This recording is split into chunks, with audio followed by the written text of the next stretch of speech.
In the first episode of Court Helicopter Explainer, we bring to you the famous case of Naftali Kinodia, who carried an axe and went all the way to kill a girl in Moi University. Let me not talk much, just hear his story. Paragraph 25, he says, the accused gave a sworn evidence in his defense. He stated that he schooled with Ivy in primary school. That is at Joyland Academy, where she joined in 1998 in nursery. At the time he was in class 2. He knew her home and family as they were his neighbors. Ivy left the school in 2004, while the accused studied there up to class 8. At the time, Ivy was like his younger sister. They were using a bus to get to school, and he could secure a seat for her in the bus, which was mostly congested. This is the first investment on this guy. He could secure a bus, which was congested. Jamana kimbia, he sits when the lady comes and amtokea. Number 2, during meals in school, he could help her easily get her ratio by jumping the queue. This guy could jump the queue to get food for his girl. Ivy's mother was teaching at Chomo Primary School. The accused's father operated a bookshop in Thika town. The mother of Ivy and accused's father could interact in purchase of school books. When Ivy joined Bishop Katimu School in Thika, they were still in touch. They could mostly meet in Thika whenever the accused was at his father's bookshop. Ivy completed class 8 and joined Alliance High School. The accused was in Nyandarua High School. He completed 4th form in 2008 and Ivy in the year 2011. They were still in touch. They could meet in Thika. Accused joined Jomo Kenyatta University, where he pursued computer technology degree course from 2009 to 2013 when he graduated. At the time, Ivy was at Moi University doing medicine. After he graduated, their communication intensified. They were in touch through phones and physically. The accused started working in April 2014 and moved from Juja to Nairobi. Ivy was still in Eldoret. They could meet often. They were close, but the relationship was not yet intimate. In 2017, the relationship became intimate. Ivy was then in 4th year at the university.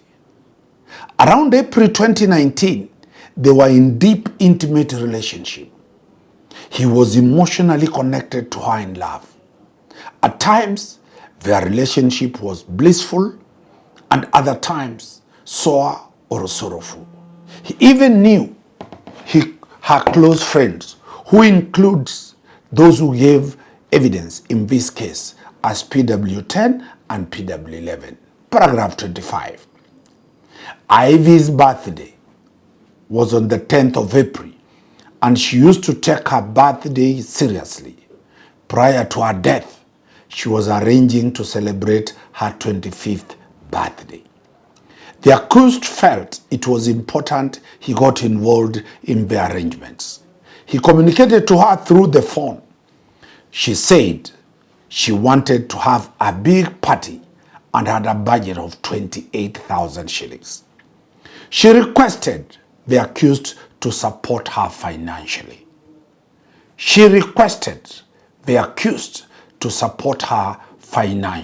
Remember, her budget for the birthday is 28,000 shillings. The accused agreed to fund her. As he did not have the entire sum, he sent her 14,000 shillings. and promised to avail the balance a day before the birthday on 9th of April 2019. On the 3rd of April 2019, he visited her. At the time, they were not in good terms and she had blocked him. He got to Eldoret at 6:30 p.m. He had his vehicle registration number KCB 836P, a Honda Civic. Paragraph 26. As the accused drove along the road to the hostel, he spotted her crossing the road. She had her apron on and a few books. He parked the vehicle and approached her. He requested her to spare him a moment for talk. She was surprised to see him. She requested to drop the apron and books and then join him. She went and did not return. The accused eventually booked a hotel to stay overnight, hoping to meet her the following day. Look at that determination. The guy has given 14,000 shillings. He has driven all the way to Eldoret to take the balance. The lady cheats that she's going to drop her books and the apron of the doctor because she was a student and come back. She never came back. The guy, desperate, loving, caring, booked a place to sleep. What happens the next day? The drama is building. Paragraph 27. The following day, on 4th of April 2019, he was not able to reach her. He spoke to Marianne to urge Ivy to see him before he returned to Nairobi. Oh my Lord, please talk to her, to see me, to talk to me. He sent Marianne a text messages. Marianne responded that she was not able to convince Ivy to see him. Heartbreaking. She was reluctant to see him and had lecture classes the whole day. She has lecture classes. The boyfriend can go to hell. Her exam, her studies are bigger. But the man is insisting he loves her. The accused was convinced as he had visited without notice. However, that was the first time he had visited her in Eldoret and returned to Nairobi without seeing her. He got back to Nairobi. He told Marianne that they will be good. So the guy, with the balance, he went back. He never saw his girlfriend. Just imagine. After that investment of 14,000 shillings, he never saw her. But the explanation that he came without notice, he said is okay. He went back to Nairobi.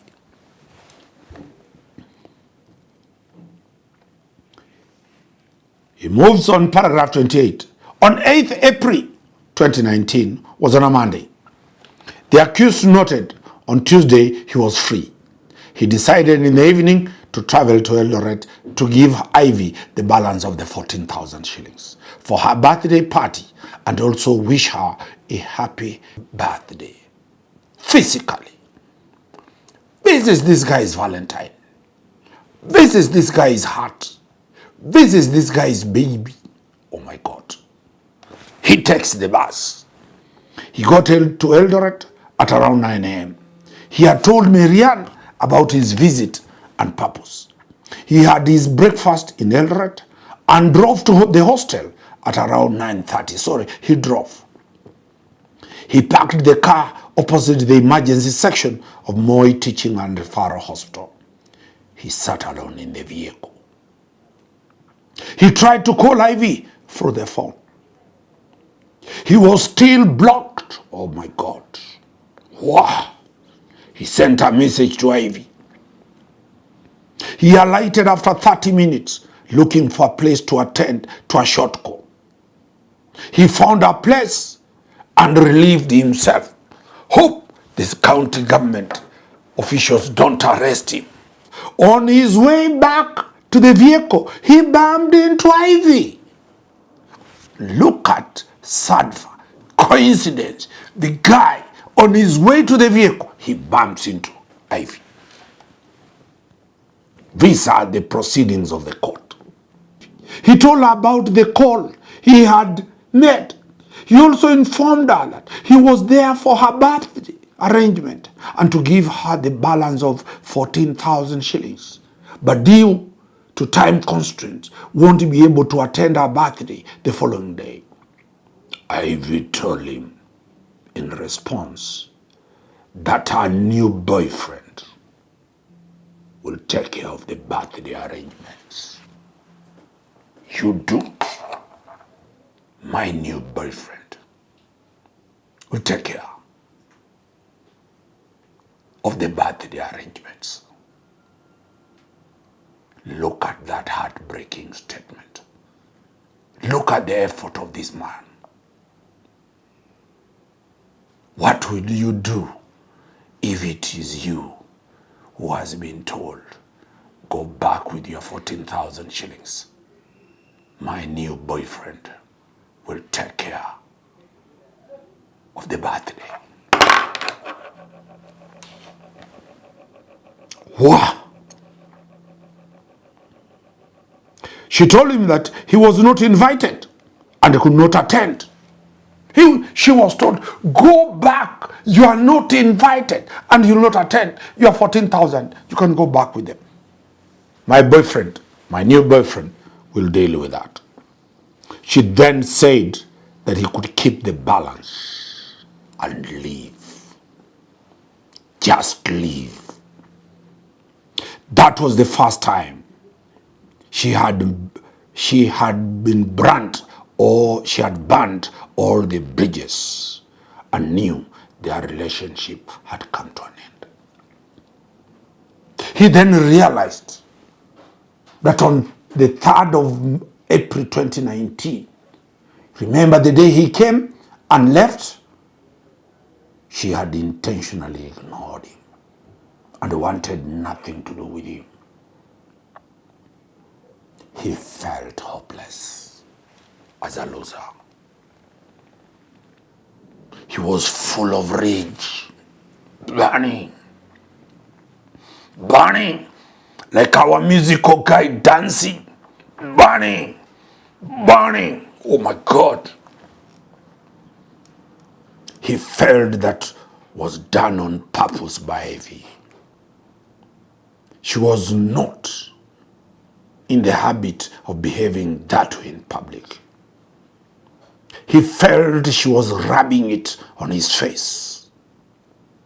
The person she hugged was PW2 in this case. The accused lost control of himself. He was so irate and not in the right mind frame of reason fairly. He could not comprehend how he decided to pick the axe, which was in the boot of his car for security purposes. From that moment, he could not recall the events that took place. He found himself in hospital, and a nurse told him that Ivy was dead. Look at that. The heartbreak message given to this man bluntly. His investment of 14,000 shillings, the only money he had, the effort to go to Eldoret, driving twice to Eldoret. He's told, my new boyfriend will take care of it. Just leave.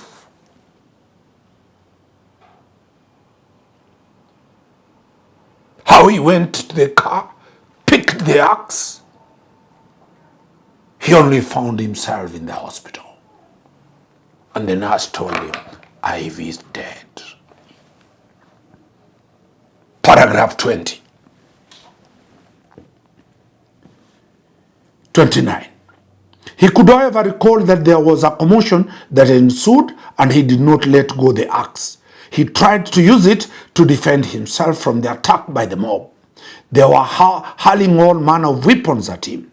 He suffered head injuries. He was rescued by the police, who scared off the attackers. One member of the public made him hold the axe and a knife. He never had the knife himself. He had the axe in the vehicle since June 2018 for security purposes.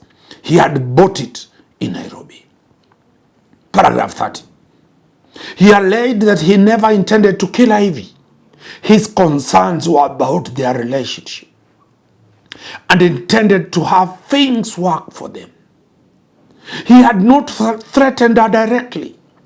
When he heard of her death, he regretted his action. He will live with the regret forever. She was innocent. She was innocent, and it should have been different. What he did is unacceptable to the society and has led to his seclusion. His father died and is painful on his part. In paragraph 32, it goes on to say, paragraph 33, it is not in dispute at all that Ivy Wangeshi, who was a sixth-year medical student at Moi University, was attacked by the accused person with an axe on the 9th of April 2019, a day prior to her 25th birthday, in broad daylight at about 10:30 a.m. An attack which led to her death almost instantly. What this court need to consider is whether the said attack was unlawful and was with the malice aforethought.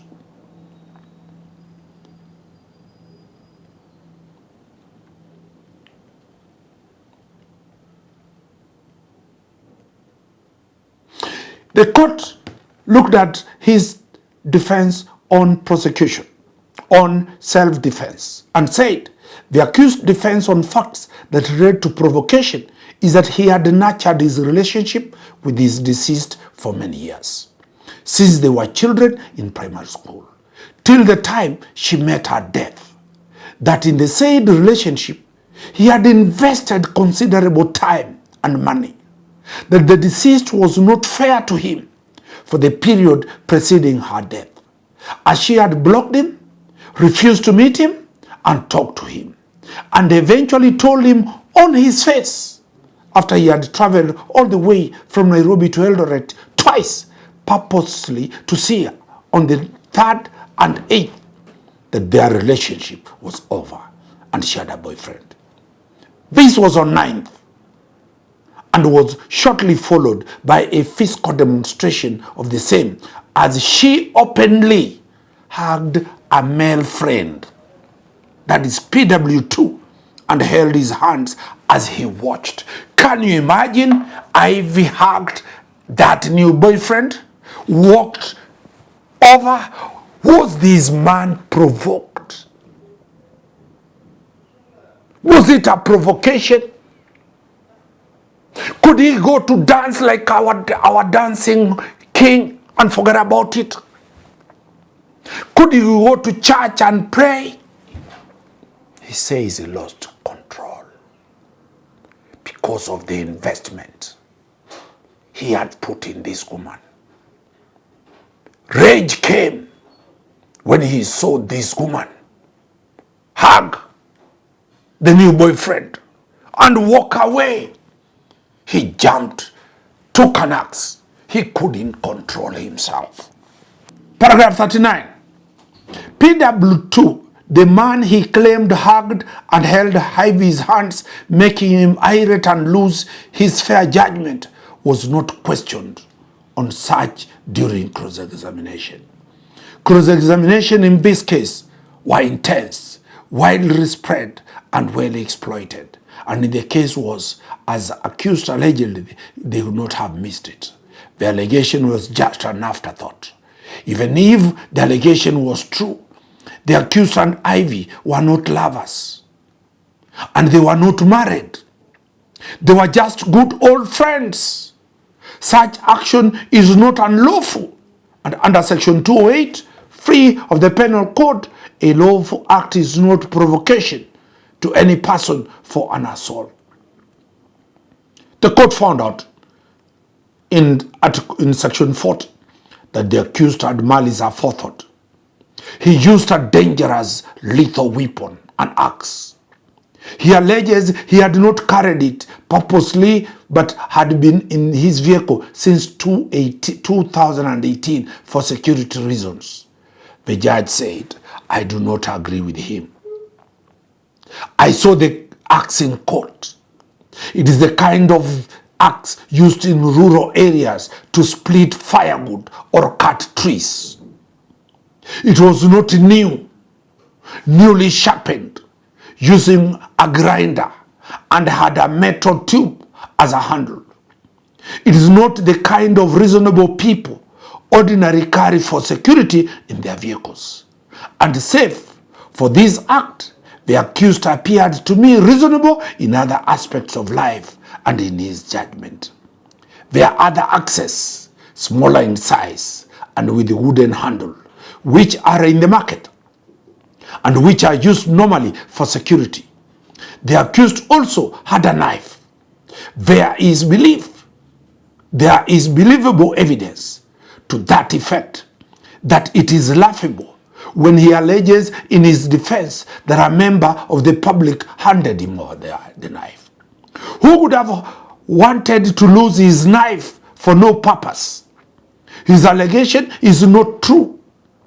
If he had no intention to kill, he had the opportunity to attack the victim using his bare fists, of which he did not. He even never used a knife, which could have probably given her a chance to survive, but he used an axe, striking her not only once but twice on the head, which in my view left her with no chance to survive. The act was of a person who intended to kill, and he executed that intention.